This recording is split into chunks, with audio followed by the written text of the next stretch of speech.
কেমন হতো যদি আমি আপনাকে বলি যে ব্যাংক এবং বিসিএস এর রিটেন পরীক্ষা এমন একটা টপিক নিয়ে আপনাকে প্রশ্ন করা হয় যেটা ম্যাথের সমান অথবা কিছু কিছু ক্ষেত্রে ম্যাথের চেয়েও বেশি মার্ক ক্যারি করে, এবং সেটা পারার জন্য আপনার ম্যাথে দক্ষ হওয়ারও প্রয়োজন নেই, না আপনার দরকার আছে ম্যাথের মতো জটিল কোনো চিন্তা ভাবনা করার। তাহলে আপনি সেটা প্রিপারেশন কিভাবে নেবেন? তাই আজকে আমাদের ভিডিওটি ট্রান্সলেশনের উপর। ট্রান্সলেশনের খুঁটিনাটি জানতে যে কিভাবে ট্রান্সলেশন করবেন, কিভাবে করে ভালো কোনভাবে খারাপ, এগুলো ডিটেল জানতে চাইলে অবশ্যই চ্যানেলটি সাবস্ক্রাইব করে রাখুন। তো চলেন আর দেরি না করে শুরু করা যাক।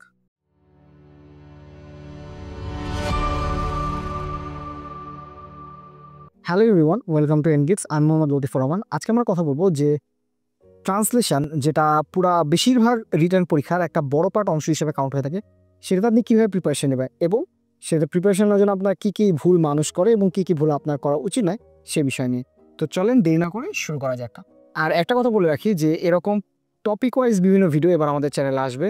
আপনি যদি টপিক ওয়াইজ বিভিন্ন ভিডিও পেতে চান অবশ্যই চ্যানেলটি সাবস্ক্রাইব করে রাখুন, কারণ হতে পারে এরকম একটি ভিডিওই আপনার লক্ষ্যের দিকে আপনাকে সঠিক পথে নিয়ে যেতে অনেকটা সাহায্য করবে। প্রথম কথা আসি যে ট্রান্সলেশন কি আসলে ম্যাথের সমান বা বেশি মার্ক ক্যারি করে? উত্তরটা যদি হ্যাঁ হয় সেটা কেন? প্রথমে আসি, যদি আপনি বিসিএস এর দিকে তাকান, বিসিএস এর ক্ষেত্রে ইংরেজি বিষয়ে আপনার দুটা ট্রান্সলেশন থাকে, একটা বাংলা থেকে ইংরেজি, একটা ইংরেজি তো বাংলা, যার দুটার মার্ক মোট 50, এবং বাংলা সাবজেক্টে একটা ট্রান্সলেশন থাকে যেটা মূলত 20 মার্কের। তার মানে 70 মার্ক থাকে ট্রান্সলেশনে। সম্পূর্ণ ম্যাথ সাবজেক্টটা মিলে সেখানে থাকে 50 মার্ক। সে জায়গায় আপনি যদি ট্রান্সলেশনটা খুব ভালো করে পারেন, সেখানে আপনি 70 মার্ক পাওয়ার একটা যোগ্যতা সৃষ্টি করছেন। এখন তাহলে আপনি সেই ট্রান্সলেশনে কী করে প্রিপারেশন নেবেন? আবার আপনি সেমভাবে যদি তাকান, বেশিরভাগ ব্যাংকের রিটেনে অন্ততপক্ষে 20 মার্কের ট্রান্সলেশন থাকে। তাই আপনি যদি চান যে আপনার ট্রান্সলেশনটা সঠিক হয়ে থাকেন, তাইলে আমি এখানে কিছু টিপস শেয়ার করবো, রেগুলারলি ফলো করতে থাকেন, আপনি দেখবেন খুব ভালো কিছু সলিউশন পাবেন। প্রথম কথা আসি, ট্রান্সলেশন পাওয়ার জন্য আপনাকে দুটা জিনিস জানা লাগবে। একটা হলো আপনার ইংলিশের নলেজ আপনার মোটামুটি ভালো থাকতে হবে, অর্থাৎ আপনি ইংরেজি একদমই পারেন না এরকম যদি হয় তাহলে আপনি খুব সম্ভব ট্রান্সলেশন পারবেন না। তাই আপনার যদি ইংরেজির নলেজ একদমই কম হয় তাহলে অবশ্যই আপনাকে কিছু ছোট ছোট জিনিস দিয়ে শুরু করতে হবে। অর্থাৎ আপনি হয়তো কিছু সহজ ইংরেজি কিছু বই পড়া শুরু করেন, যেগুলো অর্থ আপনি জানবেন না সেই অর্থগুলো পড়া শুরু করেন। আরেকটা হতে পারে সেটা হলো যে আপনি যেভাবে ট্রান্সলেশনের বই কেনেন, যেমন ধরেন আমার হাতেই মুহূর্তে আছে, আবার বলে যাচ্ছে আমার হাতে আছে, অর্থাৎ আমি এটা ছাড়াও আমার কাছে আরও 3টা ট্রান্সলেশনের বই ছিল, আমি নাম বলে দিচ্ছি আর এটাই খালি দেখিয়ে দিচ্ছি। এটা হলো প্রিসেপ্টরসের ট্রান্সলেশন ম্যানুয়াল। এটা ছাড়াও আমার কাছে ছিল ক্যাডার্স অনুবাদবিদ্যা, আরও ছিল খুব সম্ভবত ইউনিক অথবা লতিফুর রহমানের একটা ট্রান্সলেশন ছিল, আমার এক্স্যাক্টলি এই মুহূর্তে মনে নাই, এবং আরেকটা ছিল ব্যাংকের ফোকাস রাইটিংয়ের বই, সেই বইয়ের ভেতরে ট্রান্সলেশন ছিল, আমার নামটা এই মুহূর্তে মনে পড়ছে না, আমি ছবি দিয়ে রাখবো এখানে। এরকম যে কোনো বই কিনলে আপনি দেখবেন প্রত্যেকটা ট্রান্সলেশনের আগেই কিছু ওয়ার্ড আছে এবং সেগুলো মিনিং দেওয়া আছে। তাই আপনি যদি চান যে আপনার ট্রান্সলেশন সম্পর্কে প্রিপারেশনটা একটু জোরদার করতে, প্রথমে আপনি ট্রান্সলেশনগুলো করার আগে অবশ্যই একদিন আগেই আপনি ওয়ার্ডগুলো ভালো করে মেমোরাইজ করে ফেলতে পারেন। অর্থাৎ ধরেন আপনি আগামীকালকে যে ট্রান্সলেশনটা করবেন সেটার ওয়ার্ডের মিনিংগুলো আপনাকে আজকে মুখস্থ রাখতে হবে। এইভাবে করে আপনি কিছু সিলেক্টিভ ওয়ার্ড পেলেন। সেকেন্ডলি, আপনি ব্যাংক ভোকাবুলারি, যদি আপনার টার্গেট যদি ব্যাংক হয় তাহলে ব্যাংক ভোকাবুলারির জন্য যে কোনো একটা বই নিয়ে আপনি সেগুলো প্রিপারেশন নিতে পারেন। অথবা বিসিএস এর যদি আপনার টার্গেট হয়, বিসিএস এর বিভিন্ন ভোকাবুলারির জন্য ইংলিশ ফর কম্পিটিটিভ এক্সাম বা যে কোনো বই, মাস্টার, এগুলোতে বিভিন্ন ভোকাবুলারি ওয়ার্ডগুলো দেওয়া থাকে, আপনি এগুলো পড়ে ফেলা। তাহলে আপনার এক ধরে দুই পাখি মারা হবে। একটা হলো ভোকাবুলারিটা প্রিপারেশন নেওয়া হয়ে যাবে, দ্বিতীয়ত হলো আপনার ট্রান্সলেশনের জন্য ভোকাবুলারি প্র্যাকটিস হয়ে যাবে। আমি আরেকটা কথা বারবার বলে রাখি, ট্রান্সলেশনে আপনি দুর্বল, আপনি পারেন না, আপনি কোনোভাবেই পেপারে ট্রান্সলেশন দিয়ে শুরু করবেন না। আপনি কোনোভাবেই বিসিএস এর বড় থেকে বড় ট্রান্সলেশনগুলো দিয়ে শুরু করবেন না। আপনি ফ্রাস্ট্রেটেড হয়ে যাবেন, আপনি ডিপ্রেসড হয়ে যাবেন। তাই আপনি বেটার হয় আপনি খুব সহজভাবে আপনি আগে যে কোনো একটা ট্রান্সলেশন বইয়ের সবচেয়ে ছোট থেকে ছোট, সবচেয়ে ইজি থেকে ইজি একটা ট্রান্সলেশন দিয়ে শুরু করেন। অথবা আপনি যদি মনে করেন আপনি খুব সহজেই একটা কম্পিটিটিভ ইংলিশ এক্সামের বই কিনে নেন, সেই ইংলিশ ফর কম্পিটিটিভ এক্সাম হোক বা মাস্টার হোক, যে কোনো একটা কিনুন, সেটার ভোকাবুলারিগুলো প্র্যাকটিস করেন, আপনার এক ঢিল দুই পাখি মারা হয়ে গেল।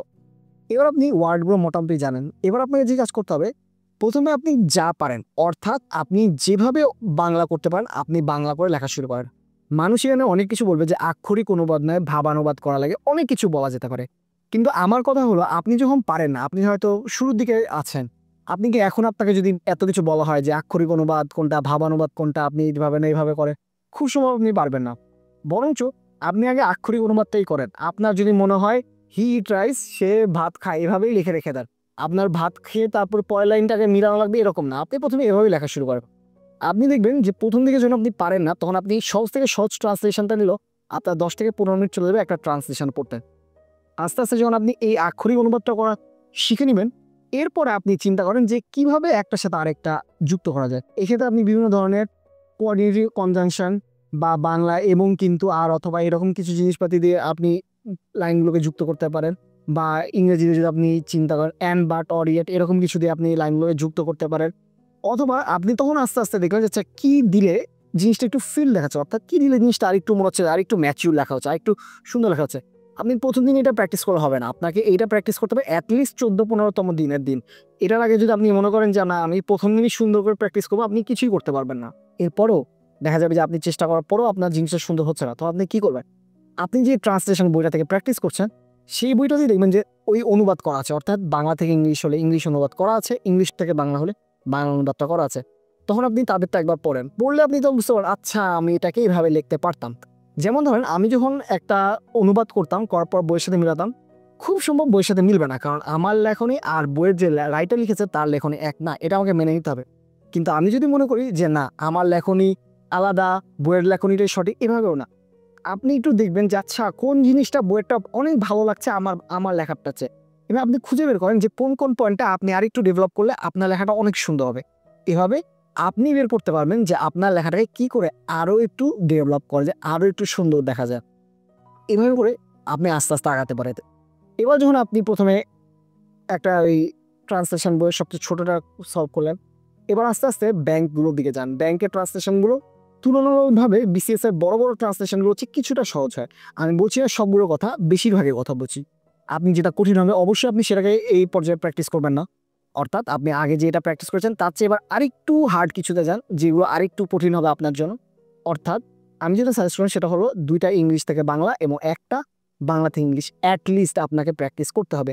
কেন একটা বাংলা থেকে ইংলিশ, ওই যে বললাম যে বিসিএস এর ক্ষেত্রে দেখা যায় 70 মার্কের ভেতর 2টা থাকে ইংলিশ থেকে বাংলা আর একটা থাকে বাংলা থেকে ইংলিশ, অর্থাৎ আপনাকে রেগুলার এরকমভাবে একটা প্র্যাকটিসের উপর নিজেকে রাখতে হবে।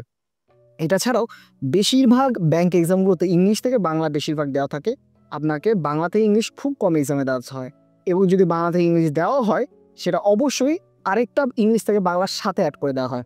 তাই আপনাকে দুটাই প্র্যাকটিস করতে হবে। রেগুলার যদি আপনি এরকমভাবে 3টা ট্রান্সলেশন প্র্যাকটিস করেন, আপনি দেখবেন আজকে থেকে শুরু করলে 15তম দিনের দিন আপনার লেখনী বাকিদের চেয়ে অনেক ডেভেলপ হয়ে গেছে। এবার আপনি লিখে ফেললেন, এবার আপনি চাচ্ছেন যে আপনার লেখনীটা আর একটু বেটার হবে। এই পর্যায়ে আপনি প্রথম পেপার কাটিং নিতে পারেন, অর্থাৎ আপনি হয়তো যে কোনো একটা পেপারে এডিটোরিয়াল পার্টটাতে যাবে এবং সেখান থেকে নেওয়া শুরু করবেন। এখন আপনি হয়তো খুব ভালো করে জানেন না, এখন এই অবস্থায় আপনার এডিটোরিয়াল পার্টে যে ডেইলি স্টার বা ধরেন যে কোনো নিউ ইয়র্ক টাইমস এরকম কোনো পেপারের এডিটোরিয়াল আপনার কি ও ট্রান্সলেশন করা উচিত হবে? মোস্ট প্রবাবলি না।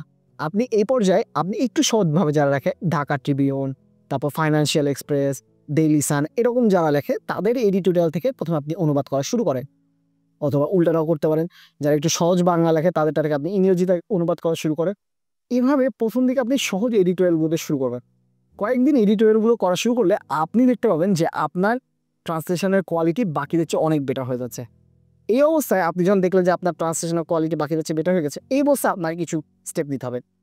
এই স্টেপটা আপনি যদি প্রথম দিন নেন তাহলে হবে না, এই স্টেপটা আপনি নেবেন আপনার ট্রান্সলেশনের শুরুর দিন থেকে অ্যাটলিস্ট 30তম দিনের দিন, অর্থাৎ এর আগে আপনার অন্ততপক্ষে 90টা ট্রান্সলেশন পড়া হয়ে যাওয়া লাগবে। এই সময় আপনি কি স্টেপটা নেবেন, এই সময় আপনি পড়া শুরু করবেন, অর্থাৎ আপনি যে পরিমাণ ট্রান্সলেশন করবেন তার চেয়ে বেশি আপনি পেপার পড়বেন। এতে কি হবে, এর ফলে দেখা যাবে যে আপনি যে বেশি বেশি পড়ছেন তার ফলে আপনার ট্রান্সলেশন করার মধ্যে ওই যে পেপারগুলো আপনি পড়ছেন তার লেখনের ছাপ ফুটে উঠবে, অর্থাৎ আপনার লেখাটা ম্যাচিউর দেখাবে, আপনার ভয়েসগুলো অর্থাৎ আপনি যে কথাগুলো বলতে চাচ্ছেন সেই কথাগুলো আরও গভীরভাবে আপনি বুঝতে পারবেন। এইভাবে করে আপনি যদি মনে করেন যে আপনি হলো গিয়া প্রিপারেশনটা আরও স্মুথভাবে নেবেন, অবশ্যই আপনাকে ভালো কোনো পেপার অথবা ভালো কোনো বইয়ের সাথে পরিচিত হয়ে থাকতে হবে। এখন যেহেতু বিসিএস, ব্যাংক এসব চাকরি পরীক্ষার ক্ষেত্রে আপনি অন্য কোনো বই পড়ার খুব বেশি সময় পান না, সেক্ষেত্রে আমি খুব বেশি করে সাজেস্ট করি পেপারটাকে রেগুলার পড়া।